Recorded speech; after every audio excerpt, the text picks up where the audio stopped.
মহাজন, খবর কি কিছু কি শুনছেন? পাশের গ্রামে যে স্কুলটা, সেখানে তো আগুন লাগে অনেক শিক্ষার্থী মারা গেছে এবং কি ওই এলাকায় অনেক পানির সংকট এখন। সেজন্য আশেপাশে যে দোকানদারগুলো আছে তারা তো পানির দাম অনেক বাড়িয়ে দিছে। কি কস? খবরটাকে জানাবি না আমারে? আমি তো পানিতে আগে দাম বেশি ফেলাইছি, আর মাত্র 2 বোতল পানি আছে। এক কাজ কর, পানির বোতল 2টা সামনে নিয়ে আস, দেখি বেশি দাম বিক্রি করতে পারি কিনা।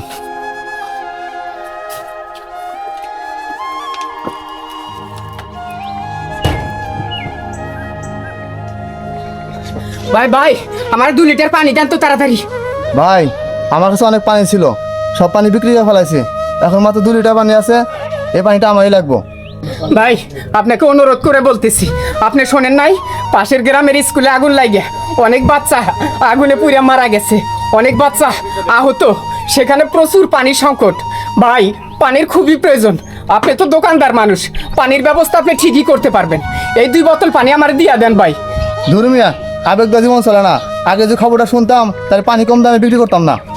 ভাই, আপনি আপনার পানির দাম নিয়ে পড়ে রয়েছেন, ওইদিকে স্কুলের ছোট ছোট বাচ্চা আগুনে ঝলসে গেছে, যে অবস্থা, শুধু পানি পানি বলে চিৎকার করতেছে, জীবন মরণ সমস্যা ওদের। এই 2 বোতল পানি আমার খুব জরুরি দরকার ভাই। ভাই, আপনার জরুরি হোক আর যাই হোক, পানির বোতল 2টা যদি নেন, একদম 500 টাকা দিতে হবে। কি বলছেন ভাই? 700 টাকা মানে? বোতলের গায়ে তো 1 লিটার 30 টাকা লেখা আছে, 2 বোতল আপনি 60 টাকা নিতে পারেন, 700 টাকা কেন চাচ্ছেন? এত কিছু কৈফিয়ত তো তোমায় দিতে পারবো না, নিলে নাও, নালে কাইটা পারো। ভাই, এটা আপনি কেমন কথা বললেন? আজকে যদি ওই স্কুলে আপনার সন্তান লেখাপড়া করত, তাদের যদি এই পরিস্থিতি হতো, আপনি কি এই কাজটা করতে পারতেন? এটা অমানুষের আচরণ করতেছেন আপনি।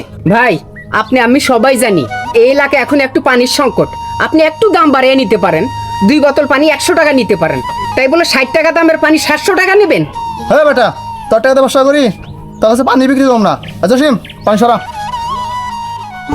ভাই থামেন থামেন, এই মুহূর্তে টাকার চাইতে বাচ্চাদের জীবনের মূল্য অনেক বেশি, পানি আমাকে নিতেই হবে। ঠিক আছে ভাই, আমি 700 টাকায় দিতেছি, তবু পানিগুলো আমাকে দিতে হবে। এই নেন ভাই 700 টাকা। মানবতা এবং মনুষ্যত্ব আজ কোথায় দাঁড়িয়েছে? সম্প্রতি বাংলাদেশে বিমান দুর্ঘটনার একটি ঘটনা ঘটে। এই ঘটনাকে কেন্দ্র করে কিছু অসাধু চক্র পানির দাম এবং যানবাহনের ভাড়া বাড়িয়ে দিয়েছে, যেটা মোটেও কাম্য নয়।